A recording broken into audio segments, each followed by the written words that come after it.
Arestado ang isang lalaki sa sinagawang bypass operation ng Mati City Police Station sa Purok Kaislaman 2 Barangay Central, Mati City, Davao Oriental nito lamang ika-17 ng Hunyo taong kasalukuyan.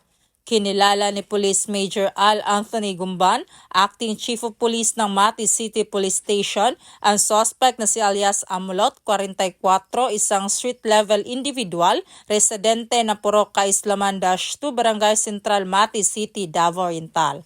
Ayon pa kay Police Major Gumban, nahuli ang suspect sa koordinasyon ng Mati City Police Station at Philippine Drug Enforcement Agency.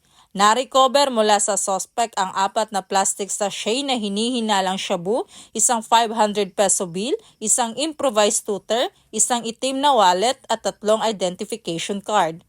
Ang suspect ay nasa kustodiya na ng nasabing istasyon upang dumaan sa tamang disposisyon at mahaharap sa kasong paglabag sa Republic Act 9165 o Comprehensive Dangerous Drugs Act of 2002.